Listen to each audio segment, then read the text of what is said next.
प्रिय विद्यार्थियों, आज हम लोग लेक्चर 8 शुरू करेंगे। तो पिछले क्लास में न्यूमेरिकल आप लोगों से बनवाए थे और न्यूमेरिकल में हम लोगों ने डिस्कस किया था मोल फ्रैक्शन से रिलेटेड टॉपिक का, लेकिन उसमें बहुत सारा न्यूमेरिकल दिए। कमेंट में आप लोग कुछ आंसर भी दिए, सब लोग बताए, चलिए अच्छी बात है। सब लोग बनाइए, कुछ लोग आंसर दिए, कुछ लोग नहीं दिए, मतलब नहीं बनाए, तो छोड़िए मत, इसको कैलकुलेट करते चलिए, कंप्लीट करते चलिए। अब कंसंट्रेशन टर्म का लास्ट टॉपिक है नॉर्मलिटी। नॉर्मलिटी का स्टडी करने के पहले हम लोगों को इक्विवेलेंट वेट लेकर के चलना पड़ेगा, क्योंकि इसकी जरूरत पड़ती है नॉर्मलिटी में। तो चलिए आज हम लोग इक्विवेलेंट वेट देखें, और आज हम लिख देते हैं लेक्चर 8, ताकि आप लोग भ्रम में नहीं रहे। देखिए बेचारा लेक्चर 8 हाजिर है आप लोगों के साथ इक्विवेलेंट वेट के रूप में। अब यहाँ पर टॉपिक हेडिंग हम दे देते हैं इक्विवेलेंट वेट। इक्विवेलेंट वेट को ही इक्विवेलेंट मास के नाम से भी जाना जाता है। तो यहाँ पर हम लोग ले लिए, देखिए इक्विवेलेंट वेट, अच्छा इसी को कह दिया जाएगा इक्विवेलेंट मास, दोनों एक ही बात है, यही लेकर के चलना है। तो अब क्लास जब आपका कंप्लीट हो जाएगा तो कोई पूछेगा कि क्या पढ़े हैं आज, तो ये मत कह दीजिएगा कि लेक्चर 8 आपने पढ़ा है। No lecture 8 equivalent weight, no lecture 8 equivalent weight या इक्विवेलेंट मास। चलिए let us enjoy equivalent weight.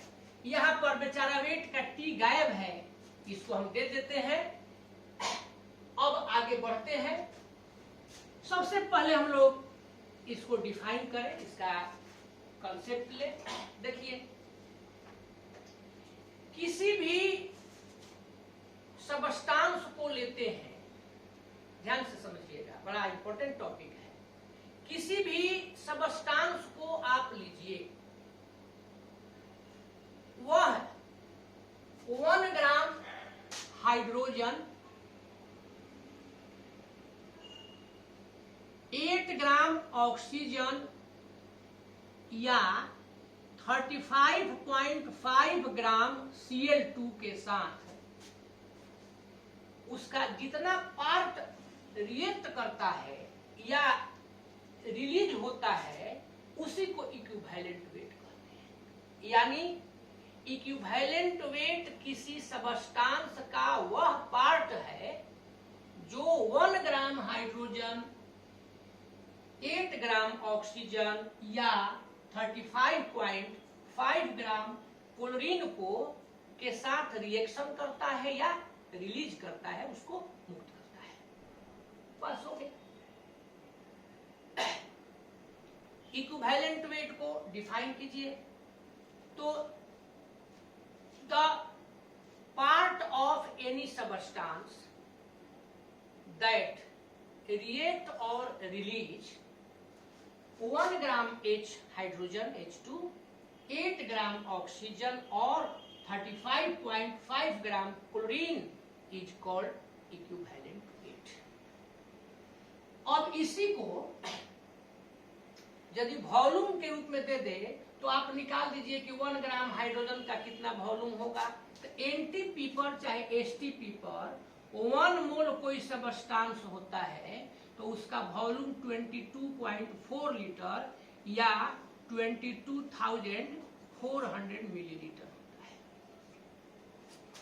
तो 1 मोल H2 का मतलब हो गया कि 22,400 मिलीलीटर इसका वॉल्यूम हुआ, और इसका मास कितना, तो 1 to 2 ग्राम। यानी 2 ग्राम यदि आप हाइड्रोजन लेते हैं तो 2 ग्राम हाइड्रोजन के लिए मोल 1 हुआ, और इसका वॉल्यूम इतना हुआ। तो 1 ग्राम के लिए तो 22,400 बाई 2, तो ये आपका 1 ग्राम में हो जाता है 11,200 मिलीलीटर चाहे 11.2 लीटर। अब O2 देखिए कर दीजिए, तो वॉल्यूम तो इतना ही रह गया, और 1 मोल O2 में कितना, तो ऑक्सीजन का 16 होता है तो 32, यानी 32 ग्राम ऑक्सीजन के माने इतना वॉल्यूम होगा, तो इसमें 32 हो गया। 8 ग्राम में कितना होगा, तो यहाँ पर 8 कर दिए। क्लियर हो रहा है ना, तो ये आपका हो गया 4, ये आपका हो गया 5600, 5600 मिलीलीटर।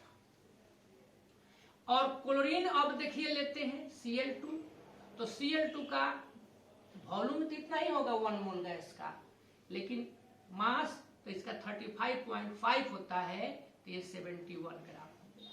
अब 71 ग्राम हो गया तो 35.5 में कितना होगा, तो देखिए 22,400 बाई 71, 35.5, ये 2 टाइम्स गॉन, 11,200।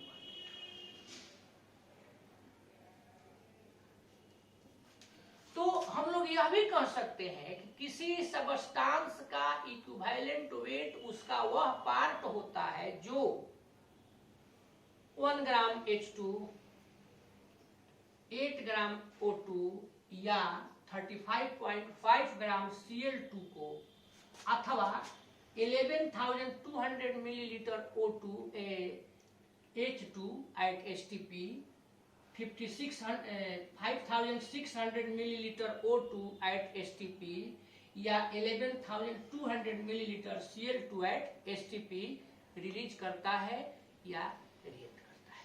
क्लियर हुआ? इसी को अब डिफिनीशन हम लिख देते हैं, तब एग्जाम्पल के रूप में समझेंगे। ध्यान से समझिए, इसको मिटा देते हैं, आपको जरूरत पड़ेगी तो आप देख ही लीजिएगा। इक्विवेलेंट वेट का देखिए डिफिनीशन दे देते हैं, the part of any substance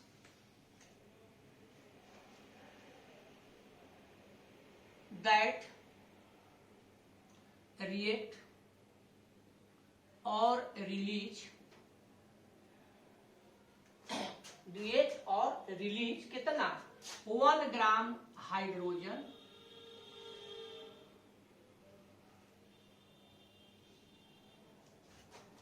इसका वॉल्यूम के रूप में चलेंगे तो 11,200 मिलीलीटर एट STP।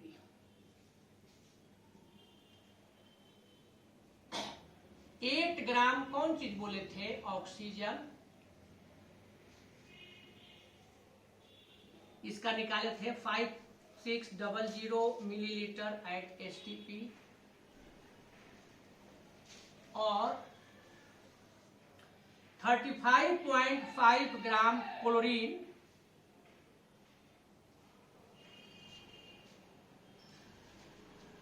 इसका 11,200 मिलीलीटर एट STP। अब इसी को हम लोग डिफिनीशन में दे दिए, इज कॉल्ड इक्विवेलेंट वेट। यहां पर इक्विवेलेंट वेट को शॉर्ट किया। क्लियर हुआ? द पार्ट ऑफ कोई दिक्कत, the part of any substance that react और release 1 gram hydrogen, 8 gram oxygen, 35.5 gram chlorine is called.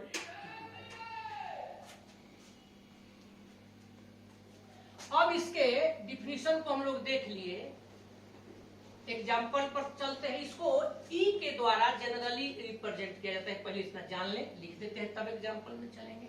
आज चूंकि यह पार्ट है इसलिए इसका यूनिट नहीं होता, यह एक यूनिट लेस नंबर है। Generally it is denoted by E, full stop यहां देखिए, देख करके फिर आगे बढ़ते हैं। Equivalent weight is a unitless number, यानी इसका इक्विवेलेंट वेट का मेनली कोई यूनिट नहीं होता है, यूनिट लेस होता है। अब एग्जाम्पल के हिसाब से समझिए, देखिए केवल यही पर समझने में आपको थोड़ी सी परेशानी है, हल्का ध्यान दे दीजिए। कोई भी सबस्टांस लेते हैं, वह सबस्टांस 1 ग्राम हाइड्रोजन यदि रिलीज करता है तो उसका कितना पार्ट रहा, वही कोवैलेंट वेट हो जाएगा। 8 ग्राम ऑक्सीजन रिलीज करने में उसका कितना पार्ट इन्वॉल्व रहा, कोवैलेंट वेट हो जाएगा। 35.5 ग्राम क्लोरीन रिएक्ट चाहे रिलीज करने में उसका कितना पार्ट रहा, ये हो जाएगा। फिलहाल इस पर लेकर चलते हैं। तो अब एग्जाम्पल में देखिए, फर्स्ट एग्जाम्पल लेते हैं। यहाँ एक रिएक्शन लेते हैं H2 प्लस O2, ये आपका हो जाता है H2O। आप लोग ऑलरेडी पढ़े हैं, एरो ही देख करके छोड़ देते हैं, यहाँ बैलेंस कर देते हैं। अब यहाँ आपको हाइड्रोजन का ऑक्सीजन का दोनों का इक्विवेलेंट वेट बारी-बारी से निकालना है। हाइड्रोजन का मोल लेके चलेंगे तो ये 2 मोल है, यह 1 मोल है, लेकिन मोल से कोई मतलब नहीं है इसलिए छोड़ देते हैं। वेट लिख 1 2 जा 2 × 2, यहाँ पर 4 ग्राम है, 4 पार्ट है, यहाँ पर 32 ग्राम है।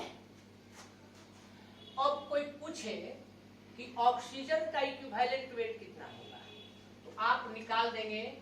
ऑक्सीजन के लिए पूछे तो 1 ग्राम हाइड्रोजन के साथ कितना जुड़ेगा, हाइड्रोजन का निकालना होगा तो ये ऑक्सीजन 8 ग्राम कितना जुड़ा हुआ है। शॉर्ट में भी लिख सकते थे, लेकिन इसको एक बार बना देते हैं। देखिए, since 4 gram of H2 hydrogen is combines, symbolic छोड़ के नाम दे देते हैं, 4 gram of hydrogen combines with 32 दिया हुआ है 32 gram of oxygen. Therefore 1 gram of hydrogen, तो ये हो जाएगा 32/4, तो यहाँ 8 आ गया। तो therefore equivalent weight of oxygen, देखिए यहाँ पर हम लोग 8 पर ऑक्सीजन रहे, ऑक्सीजन का निकालना था तो हाइड्रोजन को मान लीजिए। अब इसी तरह से आपको लेकर के चलना है कि हाइड्रोजन का इक्विवेलेंट वेट कितना होता है।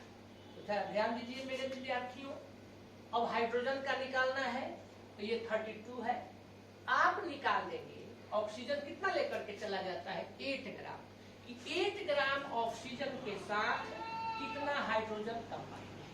तो सिंस 32 ग्राम ऑफ ऑक्सीजन यहाँ पर हम लोग लिए हैं, कंबाइंस विथ है क्या 4 ग्राम ऑफ हाइड्रोजन, देयरफॉर 1 ग्राम, ये हो जाएगा 4/32, देयरफॉर 8 ग्राम। तो देखिए 4/32 8, तो ये पूरा कट गया, 1 आ गया। तो therefore equivalent weight of hydrogen,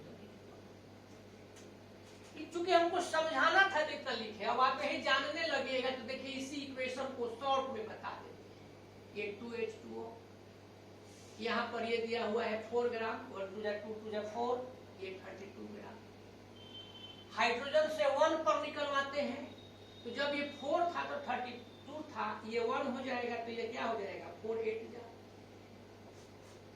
यानी इस रिएक्शन में 1 ग्राम हाइड्रोजन 8 ग्राम ऑक्सीजन को रिलीज कर रहा है, रिएक्ट कर रहा है, रिलीज नहीं रिएक्ट कर रहा है। तो इसलिए 8 ग्राम ऑक्सीजन कंबाइन है 1 ग्राम से, तो ऑक्सीजन का इक्विवेलेंट वेट देखिए 8 हुआ और हाइड्रोजन का इक्विवेलेंट वेट 1 हुआ। क्लियर हुआ। और एक एग्जांपल और दे देते हैं, ध्यान से समझ लीजिए।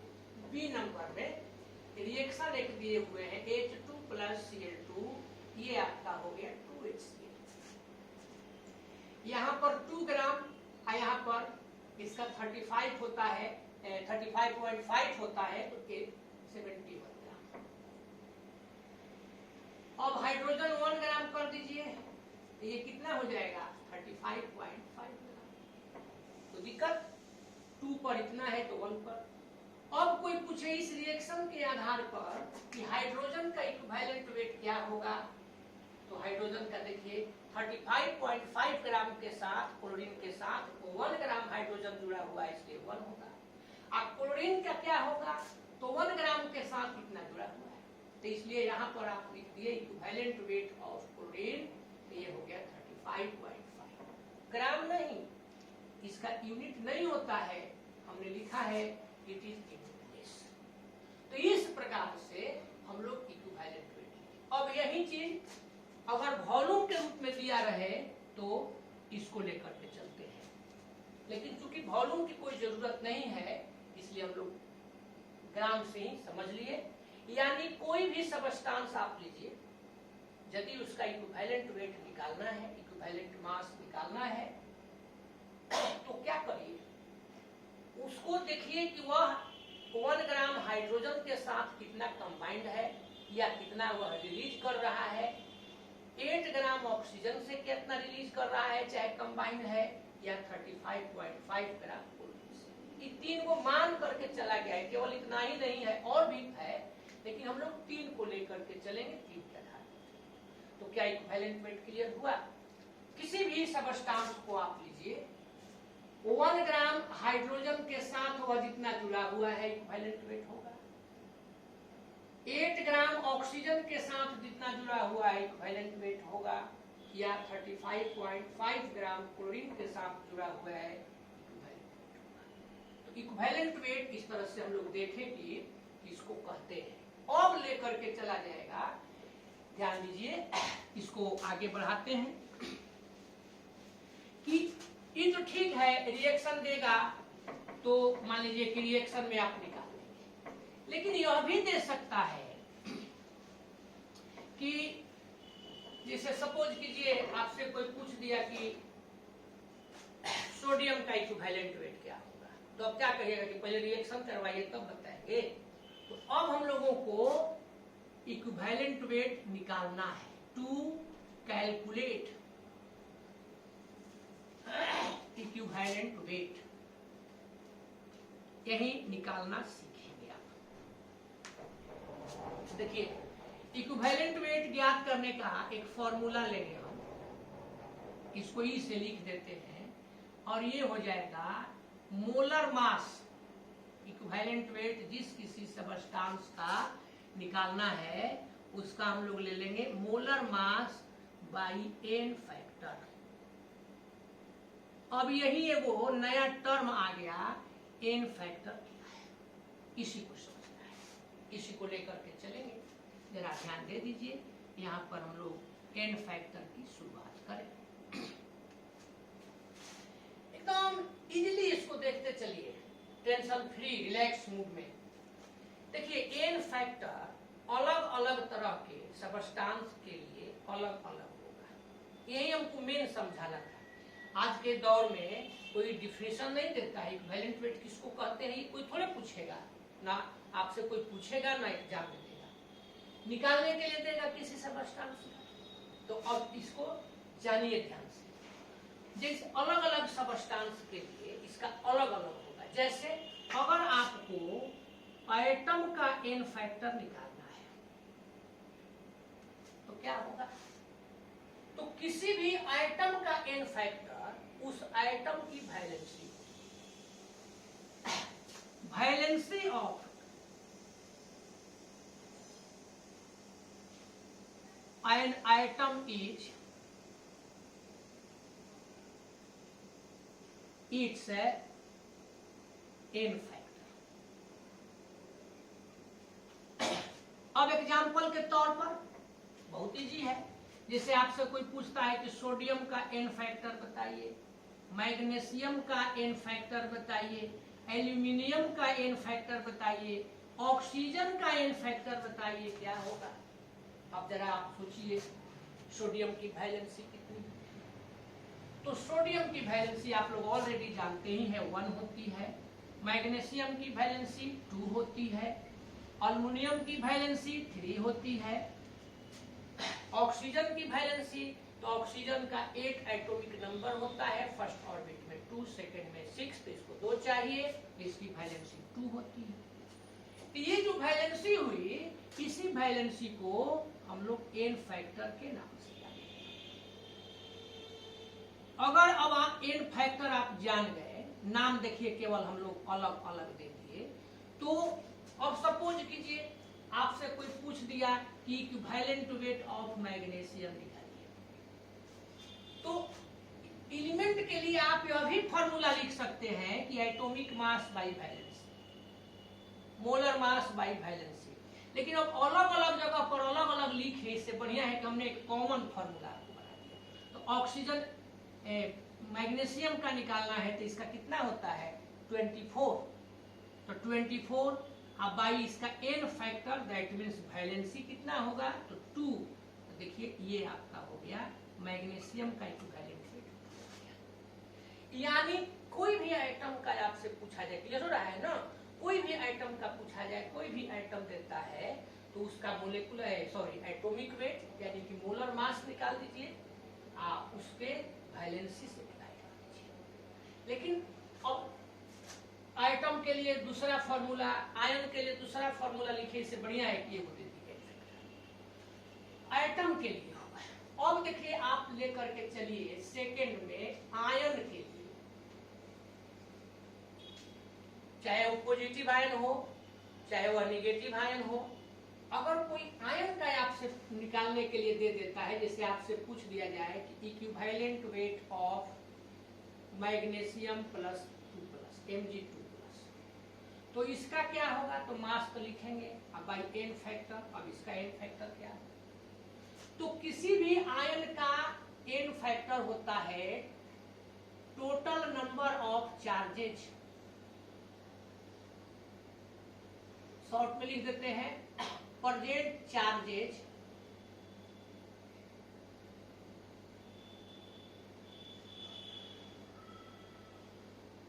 On an ion is its N factor. अब प्रेजेंट चार्जेज में जैसे देखिए एग्जांपल के लेकर के चलते हैं सोडियम प्लस का, इस पर कितना चार्ज प्रेजेंट है 1, प्लस से माइनस नहीं है, मतलब नहीं है, और माइनस से +1 नहीं 1, सोडियम पर 1+ है इसलिए इसका आयन फैक्टर 1 होगा। मैग्नीशियम पर 2+ आयन हो, मैग्नीशियम आयन पर होता है इसलिए इसका 2 होगा। ऑक्सीजन पर 2- होता है तो ऑक्साइड आयन के लिए इसका भी 2। ऐसे चलते, जैसे अब इसका निकालना है तो टोटल मास इसका 24/2 होता है, देखिए ये 12। इस प्रकार से होता है। अब अलग अलग फार्मूला लिखते, तो आइटम का लिखते कि आइटम का इक्विवेलेंट वेट बराबर एटॉमिक मास चाहे molar mass by valency, ion का तो ionic mass by valency by number of charges. अब अलग अलग फॉर्मूला टाइप का होता है, इसलिए हमने सबको एक साथ दे दिया है equivalent weight equal to molar mass by N. आपने सीखा आइटम का कैसे होगा, आयन का कैसे होगा। अब थर्ड नंबर पर लेकर के चलते हैं एसिड्स का। 11th में एक चैप्टर में 11th में आप देखेंगे एसिड बेस साल्ट, तो आपने देखा था कि जो भी एसिड होते हैं उसका बेसिसिटी होता है, बेस होते हैं उसका एसिडिटी होता है। तो किसी भी एसिड को आप लीजिए, उसकी जो बेसिसिटी होती है, थोड़ी देर में क्लियर करेंगे कि बेसिसिटी भी क्या है। Basicity of an item N acid is its N factor. Example के तौर पर अब HCl लेते हैं, इस HCl की बेसिसिटी 1 होती है, ध्यान से समझिएगा। NO3 लेते हैं, इसकी बेसिसिटी भी 1 होती है। H2SO4 की बेसिसिटी 2 होती है। H3PO4 लेते हैं, इसकी बेसिसिटी 3 होती है। H3PO3 लेते हैं, इसकी बेसिसिटी 2 होती है। और H3PO2 लेते हैं, इसकी बेसिसिटी 1 होती है। कैसे होती है समझाएंगे तुरंत, पहले हम इसको समझे। एन फैक्टर चूंकि HCl की बेसिसिटी 1 होती है, इसलिए HCl के एसिड के लिए n फैक्टर का वैल्यू 1 होगा। सिमिलरली HNO3 के लिए 1 ही होगा। H2SO4 की बेसिसिटी 2 है, तो इसलिए n factor 2, n factor 3, n factor 2, n factor 1।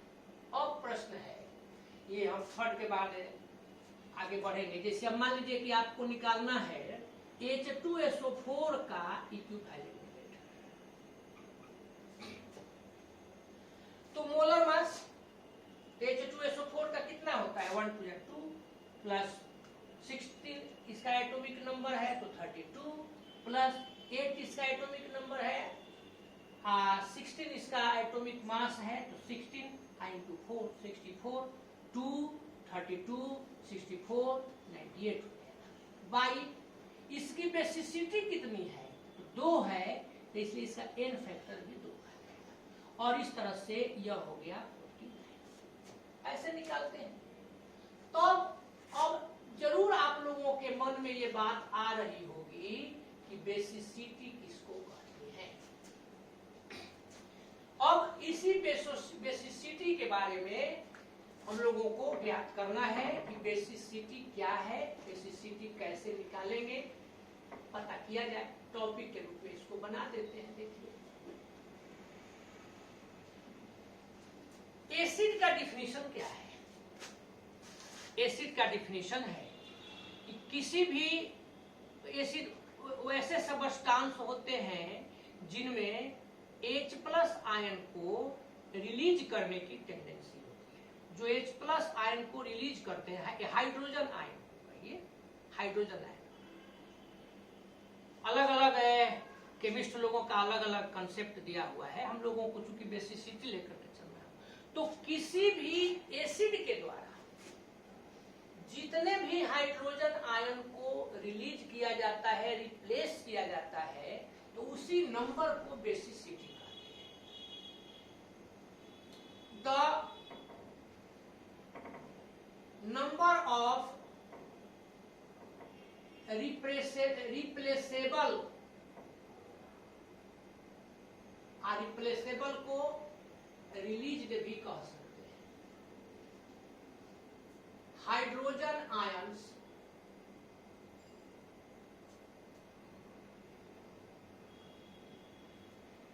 is called basicity of the acid.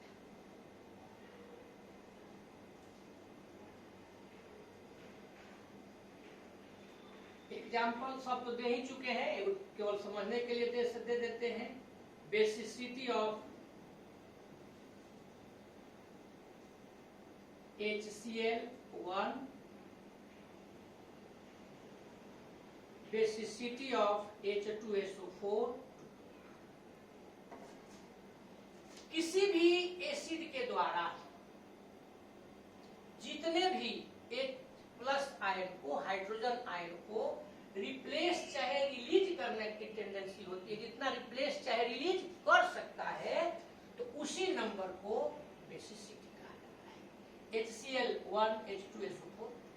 अब यहाँ जरा देखने पर यह लगता है कि HCl1 HNO3 1 H2SO4 2 H3PO4 3, तो ये आपको लग रहा होगा कि तो जितना हाइड्रोजन है सब हो गया। तो सब नहीं, जो रिप्लेस हो सकता है, जो रिलीज हो सकता है।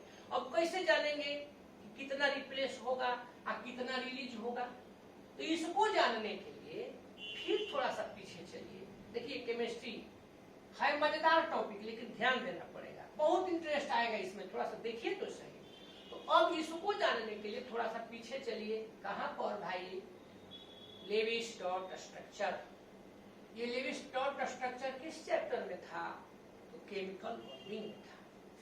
आप किसी भी एसिड का लेवी-स्ट्रॉस स्ट्रक्चर निकालिए और उससे सेंट्रल एटम से, उसमें सेंट्रल एटम से हाइड्रोजन जो दूर होगा, जो उससे डायरेक्ट जुड़ा होगा, वह रिप्लेस नहीं होगा।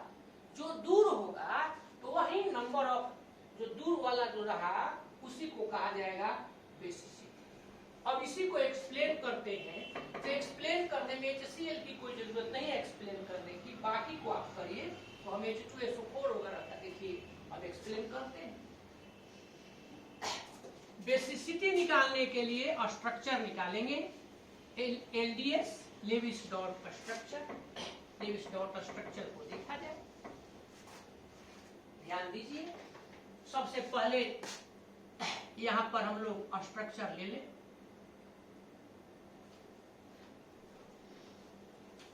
पहले का लेकर के चलते हैं H2SO4। अब चूंकि बैच में पिछले मतलब केमिकल बॉन्डिंग चैप्टर में इसको ऑलरेडी हम बहुत बढ़िया से समझा चुके हैं, तो इसलिए यहाँ पर अब इसका स्ट्रक्चर बहुत ज्यादा समय दे करके नहीं किया जाएगा, नहीं तो बोरियत फील होने लगेगा। चले थे, पढ़ाना था हम लोगों को नॉर्मल, हम लोगों को समझना था नॉर्मलिटी। तो क्या भाई, तो नॉर्मलिटी के लिए इक्विवेलेंट वेट चाहिए, तो चले आए इक्विवेलेंट वेट में। अब इक्विवेलेंट वेट का डिफिनीशन लिए, तो इक्विवेलेंट वेट को कैसे ज्ञात करेंगे सीखने लगे। तो इसमें आ गया बेसिसिटी, तो बेसिसिटी जानने लगे। अब बेसिसिटी जानने लगिएगा तो इसमें आ गया स्ट्रक्चर।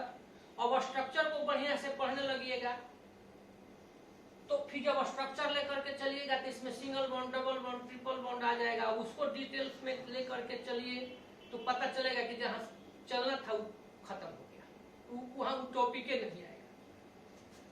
इसलिए अब राष्ट्रपति पर आपको ऐसे लिखना है पृष्ठेज पर, तो आप कहिए राष्ट्रपति भारत का, इंडिया का प्रथम नागरिक होता है। इंडिया हम लोगों के देश का नाम है, इसका नाम भारत भी है। भारत कैसे पड़ा, तो महाराजा भरत के नाम पर पड़ा। लीजिए, अब राष्ट्रपति जी गायब हो गए, अब आप पीछे बढ़ने लगे, तो अब राष्ट्रपति शब्द में नहीं आ रहा है। ऐसे ही यहाँ हम लोगों को अब स्ट्रक्चर लेकर के चलना थोड़े है। यहाँ तो मेन हम लोगों को इक्विवेलेंट वेट सीखना है, स्ट्रक्चर की जरूरत है, इसलिए देखेंगे। तो देखिए, इसमें एस सेंट्रल एटम होता है। यह दो ठो ऑक्सीजन के साथ इस तरह से बॉन्ड के द्वारा जुड़ता है। आइए हाइड्रोजन ऐसे हो जाते हैं। एक स्ट्रक्चर पढ़े हैं, इसी स्ट्रक्चर को हम लोग ऐसे भी लिखते हैं, SOH OH यहाँ पर लोन पेयर दे दिया, ऐसे दोनों तरह से इसको दिया जाता है। लेकिन आगे जब LDS को एक बार फिर हम डिस्कस करेंगे तो वहां बताएंगे कि यह बेहतर होता है। तो ये आपने दे दिया। अब जरा ध्यान दीजिए, यहाँ दोनों हाइड्रोजन सेंट्रल एटम से दूर है। तो जब सेंट्रल एटम से दूर है तो यह क्या हो सकता है, रिलीज हो सकता है, डिस्प्लेस हो सकता है, रिप्लेस हो सकता है। तो यहाँ नंबर ऑफ रिप्लेसेबल हाइड्रोजन कितने हुए, 2। तो इसलिए यहाँ पर बेसिसिटी हो गई। अगला देखिए, लेकर के चलते हैं H3PO4।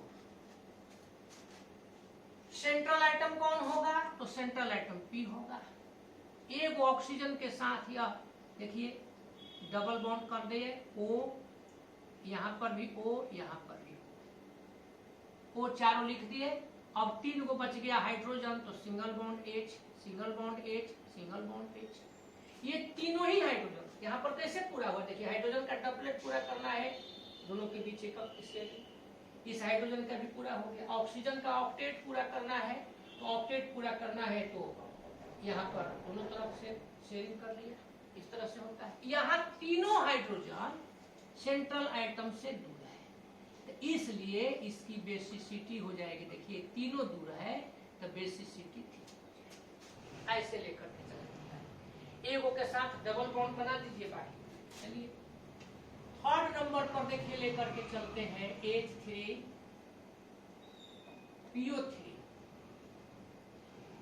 तो अब H3PO3 लेकर के चलिए, तो यहाँ पर देखिए P सेंट्रल एटम होगा, 2 ऑक्सीजन, एक ऑक्सीजन के साथ डबल बॉन्ड बनाएगा, और 3 को इसको सिंगल बॉन्ड बनाना है।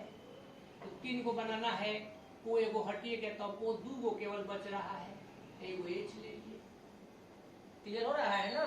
अब इसके साथ सिंगल बॉन्ड हाइड्रोजन जुड़ जाएगा। अब यहाँ पर आप लोग ये बताइए कि कितने हाइड्रोजन सेंट्रल एटम से दूर है, तो केवल यही ना एगो दूर है, यही एगो दूर नहीं है, यही एगो नजदीक हो गया है, ये दोनों दूर है, इसलिए यहाँ बेसिसिटी। एक और है H3PO2। देखिए यहाँ पर भी वही किए, P डबल बॉन्ड O हो जाएगा। 3 गो सिंगल बॉन्ड बनाना है इसको, 5 होता है इसके आउटर मोस्ट में।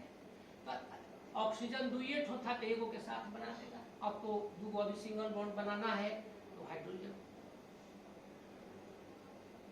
एगो हाइड्रोजन बच जा रहा है तो एगो यहाँ आ गया। यहाँ यह हाइड्रोजन इससे दूर है तो इसलिए इस एसिड की बेसिसिटी, इस प्रकार से बेसिसिटी निकाला जाता है। इनऑर्गेनिक केमिस्ट्री में पी ब्लॉक एलिमेंट्स जब आप पढ़िएगा फास्फोरस के टॉपिक को, तो वहां पर इन 3 गो में से एक सब विस्तृत फिर एक बार डिटेल्स में पढ़ना है। सल्फर को पढ़िएगा तो इसको डिटेल्स में पढ़ना है। तो वहां एक बार हम एलडीएस का डिस्कस कर देते हैं, क्योंकि वहां जरूरत पड़ती है, बहुत सारा स्ट्रक्चर इनऑर्गेनिक में देना होता है, ऑर्गेनिक में देना होता है, वहां बता देंगे। आयु पूछ देता है, ऑब्जेक्टिव बहुत बार पूछा है, किसी एसिड को दे देगा और उसका कहेगा कि बेसिसिटी कितनी है। तो बेसिसिटी जब भी निकालना हो उसका स्ट्रक्चर निकालिए या रिएक्शन कराइए, तो स्ट्रक्चर के द्वारा हम लोग बेसिसिटी देखें। तो ध्यान दीजिए, इक्विवेलेंट वेट का क्या डिफिनेशन दिए थे? Equivalent weight equal to molar weight molar mass by N factor. अब किसी एसिड का एन फैक्टर क्या होगा? बेसिसिटी होगा। ऐसे ही अगला लेकर के चलते हैं 4th नंबर पर बेसिस। तो जैसे एसिड आप लेते हैं, कोई एसिड आप लेते हैं, एसिड का बेसिसिटी होता है, वैसे ही जब आप बेस लेते हैं तो उसका एसिडिटी होता है। तो जितनी भी एसिडिटी होती है, acidity of a base is its N factor. कोई भी आप बेस लेते हैं तो उसकी जो एसिडिटी होती है उसी को एन फैक्टर कहते हैं। तब अब यहीं पर तुरंत हम पहले समझा ही देते हैं कि एसिडिटी क्या है। तो अब जैसे उसमें पढ़े थे कि द नंबर ऑफ रिप्लेसेबल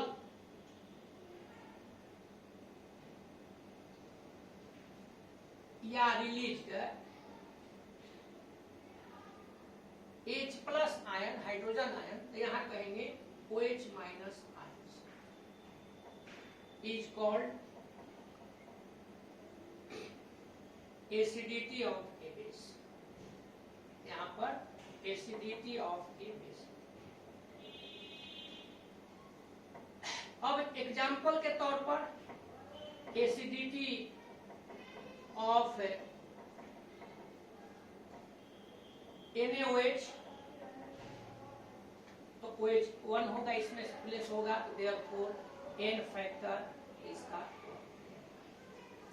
इसका एन फैक्टर 1। एसिडिटी ऑफ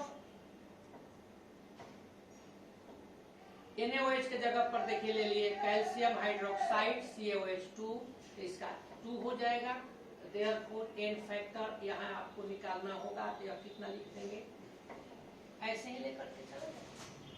अब मान लीजिए एग्जाम्पल के तौर पर आपको अल्युमिनियम हाइड्रोक्साइड का इक्विवेलेंट वेट निकालना है। अल्युमिनियम हाइड्रोक्साइड, तो अल्युमिनियम हाइड्रोक्साइड का पहले मोलर मास निकालिए। अल्युमिनियम का देखिए atomic number 13, atomic mass 27, hydrogen का 1, ऑक्सीजन का 16 into 3, 27 plus 16 और 17 3 या 15, 78। तो यहाँ पर अब इसका हम लोगों को निकालना है। तो ये मोलर मास इसका हो गया 78 और इसका बेस है, तो एसिडिटी कितना हो जाएगा? इसका एसिडिटी 3 है, तो जब एसिडिटी 3 है तो एन फैक्टर 3। ऐसी स्थिति में कैलकुलेट कर दिए तो 26। तो इस प्रकार से हम लोग देखें कि एटम का, एसिड का, बेस का, आयन का कैसे निकलेगा।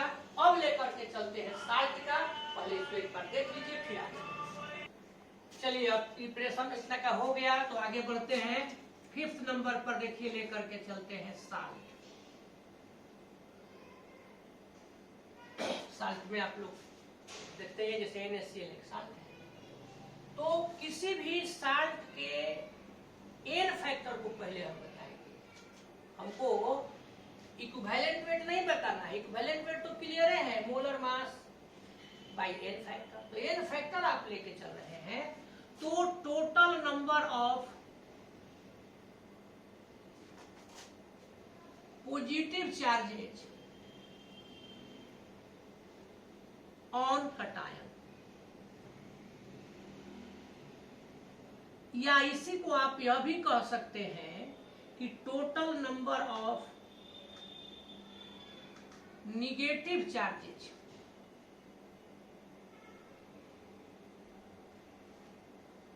On anion is an factor. तो यहां भी लिखिए देते हैं इज इट्स एन फैक्टर। कोई भी साल्ट आप लेकर के चलते हैं, उस साल्ट में कोई एक लेके चलिए, निगेटिव चार्ज को चाहे पॉजिटिव चार्ज को, जितना होगा वही उसका इक्विवेलेंट सॉरी एन फैक्टर। जैसे इन Na2CO3, अब Na2CO3 को, सोडियम कार्बोनेट को आप तोड़िएगा तो देखिए इसको तोड़ने पर ये आपका हो जाएगा 2Na plus plus CO3 2 minus. तो यहां पॉजिटिव चार्जेस टोटल कितना है, देखिए सोडियम पर 1 चार्ज है, लेकिन इसकी संख्या 2 है, इसलिए पॉजिटिव चार्जेज यहां पर हो गया 2। अब पॉजिटिव चार्जेज जब 2 हो गया तो आप एन फैक्टर को 2 लिख सकते हैं। इसी तरह से चलते हैं, अब यहां आप निकालिए कि निगेटिव चार्जेज कितना होगा। तो जरा ध्यान दीजिए, CO3 कार्बोनेट आयन है, इस पर 2 माइनस है, एक ही है, तो निगेटिव चार्जेज 2, तो एन फैक्टर 2। इस प्रकार से एन फैक्टर किसी साल्ट का निकालते हैं। अब इसका एग्जाम्पल मान लीजिए आपको निकालना है कि equivalent weight of sodium carbonate, तो बस ये आप जान गए। मोलर मास ले लीजिए, तो मोलर मास देखिए 23 होता है, 2 ठो है, तो 23 2 जा 46, कार्बन का 12 होता है, ऑक्सीजन का 16 3 जा 48, ये बाई कितना। तो अब आप total number of positive charges ले लीजिए, चाहे total number of negative charges N factor हो जाएगा, तो 2, दोनों एक ही है, एक ही बराबर होता ही है, इसलिए और किया गया। किसी भी साल्ट में, आयनिक कंपाउंड में, number of positive charges equal to number of negative charges, इसी के चलते लिखा है। तो ये आपने देख लिया सोडियम कार्बोनेट। अब यहाँ पर ऐड कर दीजिए, 48 और 12 हो गया 60 और 46 106 बाई, तो इसका निकल गया 53। इस प्रकार से यहाँ पर हम लोग सोडियम कार्बोनेट का 53 वैलेंट वेट पता करें। अब सेकंड नंबर 6 नंबर पर नेक्स्ट नंबर है ऑक्सीडाइजिंग एजेंट्स। अगर कोई ऑक्सीडाइजिंग एजेंट लिया जाता है, शॉर्ट में इसको OA कहते हैं, एक लेते हैं 7th नंबर पर रिड्यूसिंग एजेंट्स।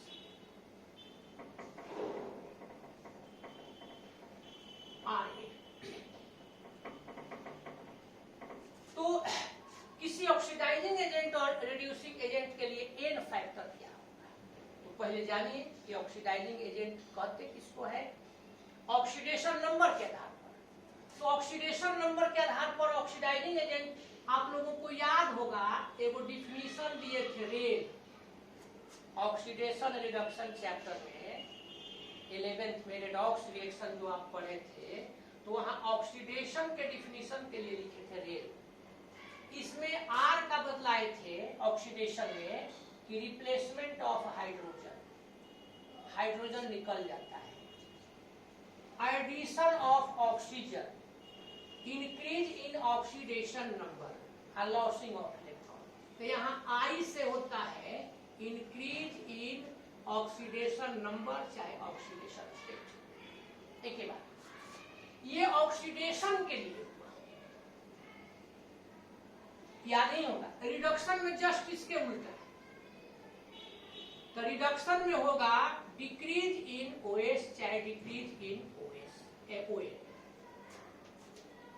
अब ये भी बताए थे कि ऑक्सीडेशन का जो डिफिनीशन होता है उसको ऑक्सीडाइजिंग एजेंट में नहीं रिड्यूसिंग एजेंट में लेते हैं, रिडक्शन वाला ऑक्सीडाइजिंग एजेंट में लेते हैं। तो यहाँ रिडक्शन में देखिए क्या हो रहा है, डिक्रीज इन ओएस, यानी किसी भी सबस्टांस 1 मोल सबस्टांस के ऑक्सीडेशन नंबर में चाहे ऑक्सीडेशन स्टेट में जितना डिक्रीज होगा उसी नंबर को क्या कहिएगा, n factor of oxidising agent. तो यहां पर हो जाएगा कि the oxidation decrease in per mole oxidizing oxidation state is called is its N factor. Its माने ऑक्सीडाइजिंग एजेंट का। यहां पर अब जस्ट लिख देना है कि डिक्रीज इन के जगह पर क्या कर दीजिएगा, increase in OS oxidation state पर मोल सबस्टांस। एक ही बात हुई, लैंग्वेज थोड़ा सा बदल गया। Per mole substance is its reducing its N. यही हम लोग देखें।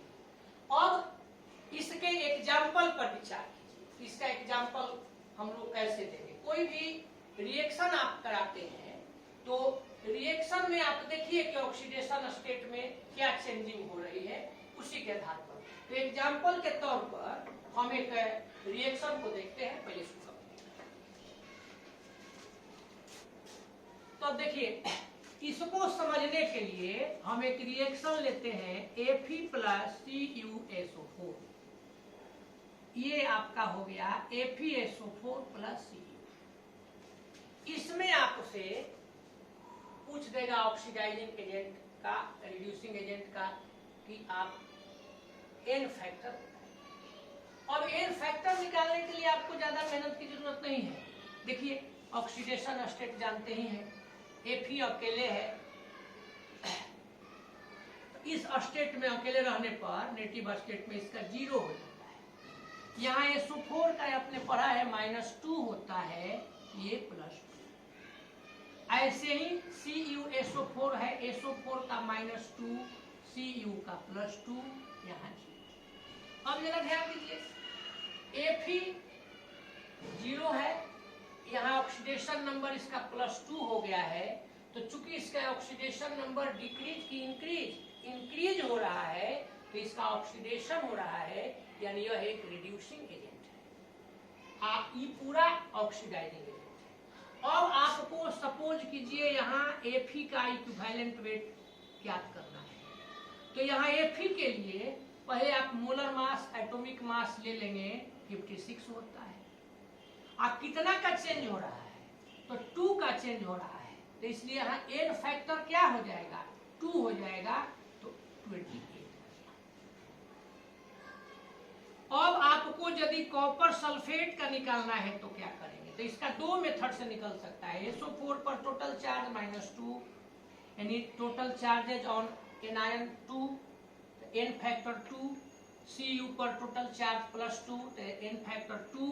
या इस रूप में यदि आप लेकर के चलते हैं तो यहाँ +2 से घट के 0 हुआ है, तो यहाँ डिक्रीज हो गया। तो अब इसका मोलर मास आप निकाल देंगे, आप बाई 2 कर देंगे। तो इस तरह से हम लोग इसको सेल्फ भी आप निकाल सकते थे। कॉपर का 63.5 प्लस देखिए सल्फर का 32, ऑक्सीजन हो गया 64। अब बाई 4 to 6 हो जाएगा, 0.5 तो है ही। 4 to 6 और 3 9 हो जाएगा, 6 और 3 9 और 6 15 हो जाएगा, बाई 2 कर देंगे। अब इसी को कैलकुलेशन कर देना है। देखिए 2 7 जा 14, 1 बच गया, 9 हो गया, 2 9 जा 18, 1 बच गया, 15 हो गया, 2 7 जा। इस तरह से भी निकाला जाता है। तो इस तरह से हम लोग देखें कि एन फैक्टर आप निकाल लीजिएगा। हम पढ़ रहे हैं एन फैक्टर, आप लोग इक्विवेलेंट वेट देख ले रहे हैं क्या, और समझाने के लिए मेन हम टॉपिक क्या देख रहे हैं, एन फैक्टर। यहाँ हमको नहीं लिखना चाहिए था, क्योंकि सिर्फ एन फैक्टर का डिस्कस करना चाहिए था, जानकारी के लिए कि यही अब कंप्लीट हो जाए, इसको कर देते हैं। तो इस प्रकार से इक्विवेलेंट वेट हम लोग प्राप्त करते हैं। देखते और भी बहुत सारा टर्म है, तरीका है, लेकिन इतना जरूरी था। अब इक्विवेलेंट वेट कुछ आपको देते हैं मिलजुल करके निकालने के लिए। तो चलिए कुछ सवाल बनाया जाए। तो इस प्रकार से अब बोले हैं कि कुछ सवाल बनाए। इसका अल्युमिनियम का देखिए इक्विवेलेंट वेट निकालना है, molar mass by N factor.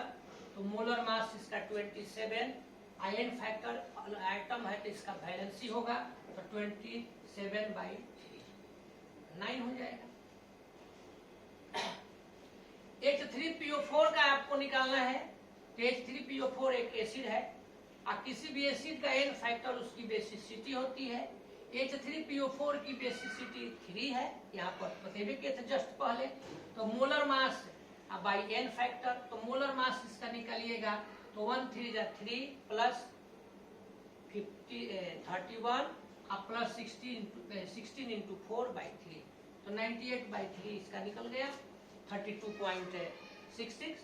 इसका आप देखते हैं तो यह एक बेस है, तो किसी बेस का एन फैक्टर उसका एसिडिटी होता है। एसिडिटी कितनी है 2, तो मोलर मास बाई 2। आइए ये जो साल्ट दे दिए इसका तो हम निकालेंगे। तो इस प्रकार से ध्यान दीजिए, हमने देखा कि इक्विवेलेंट वेट डिफिनेशन के तौर पर तो आप देखते किए, निकालने का अलग अलग ढंग है।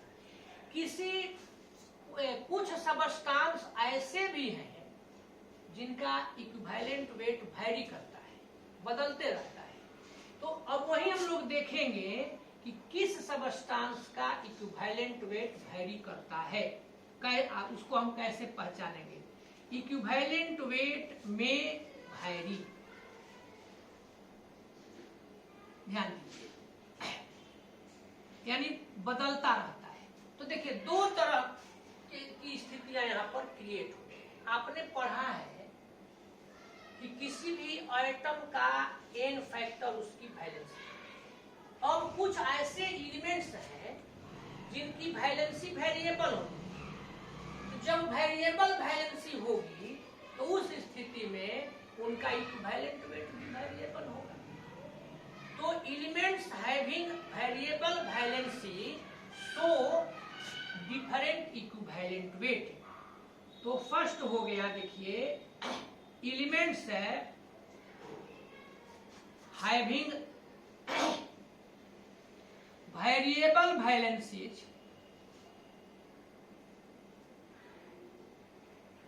shows different equivalent weight। अब जैसे एग्जाम्पल के लिए देते हैं,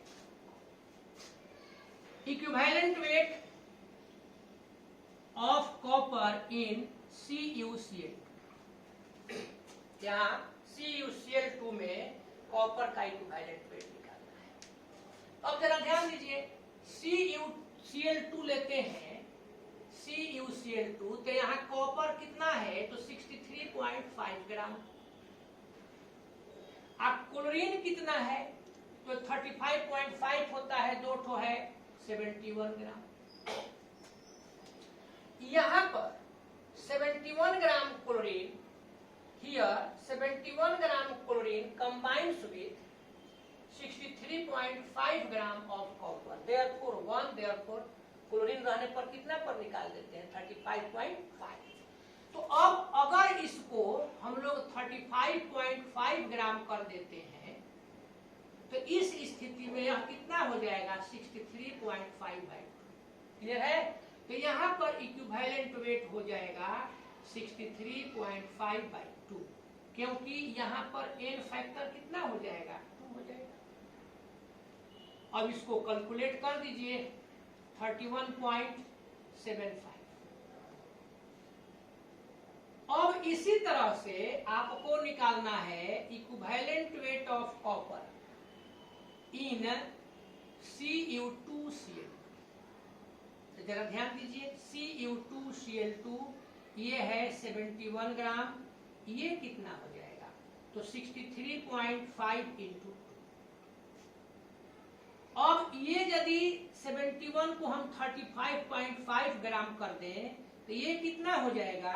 63.5 इंटू 2/2। 2 इसको भी हाफ किए हैं, इसको भी हाफ कर दिए, ये आपका हो गया 63.5।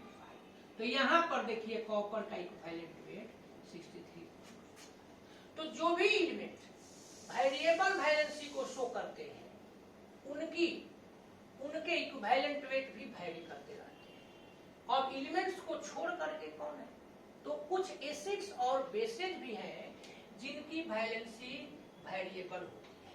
जैसे पहले उसको जाने तो देखिए, जितने भी मोनोएसिडिक बेस है, मोनोएसिडिक बेस का मतलब हुआ कि जिस बेस की एसिडिटी 1 है, जैसे NaOH, KOH, NH4OH, और जितने भी मोनोबेसिक एसिड है, HCl, HNO3, ये सब, उनका इक्विवेलेंट वेट वैरी नहीं करता है, क्योंकि वह हर स्थिति में उनमें उनकी एसिडिटी 1 होती है। चाहे यदि बेस है तो उनकी एसिडिटी 1 होती है, एसिड है तो उनकी बेसिसिटी। लेकिन जो पॉलीबेसिक एसिड है या पॉलीएसिडिक बेस है, उनकी वैलेंसी, उनका इक्विवेलेंट वेट वैरी करते रहता है। तो सेकंड नंबर पर हो गया पॉलीबेसिक एसिड्स, यहां पर दे देते हैं ऐसे, equivalent weight of polybasic acid and polyacidic base में है। अब एग्जाम्पल के तौर पर इसको लेकर के चलते हैं। तो एग्जाम्पल देखा जाए, ध्यान दीजिए।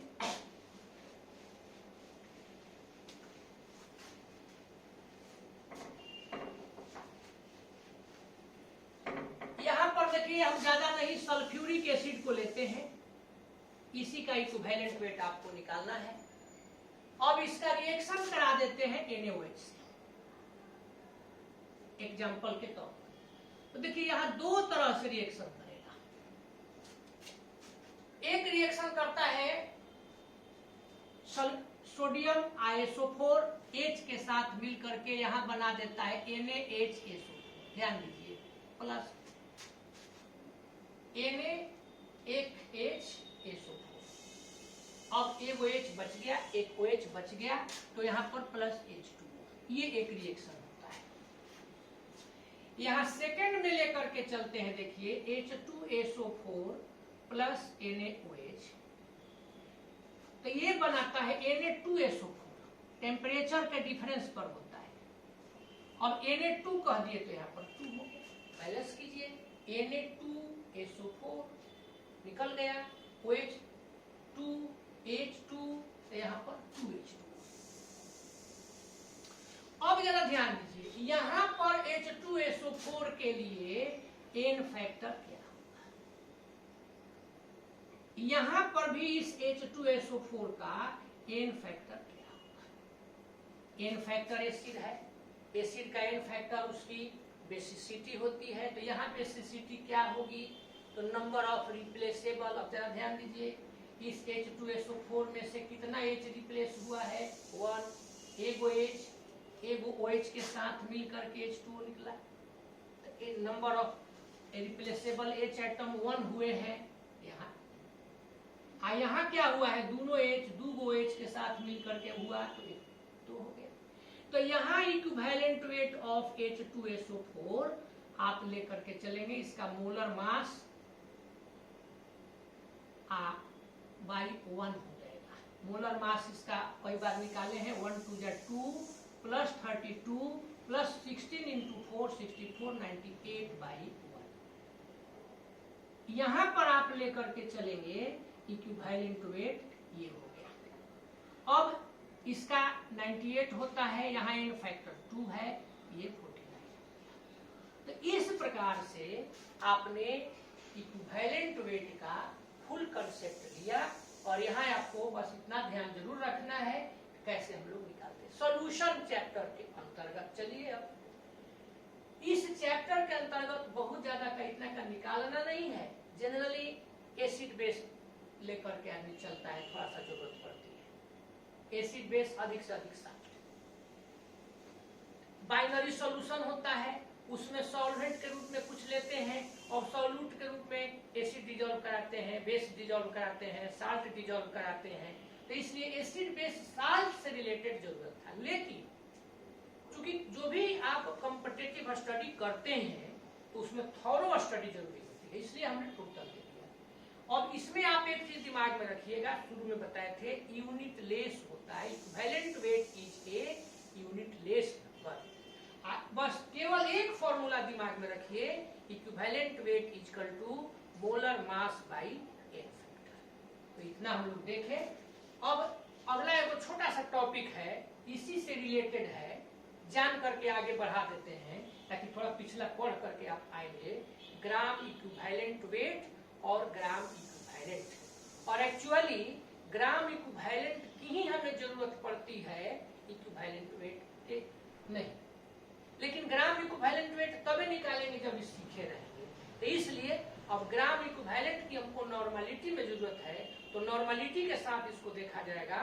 तो नेक्स्ट क्लास में हम लोग ग्राम इक्विवेलेंट वेट और नॉर्मलिटी पर डिस्कस करेंगे। खूब बढ़िया से इसको तैयार करिए, प्रिपेयर करिए, और तब हम लोग नेक्स्ट क्लास में मिले। धन्यवाद।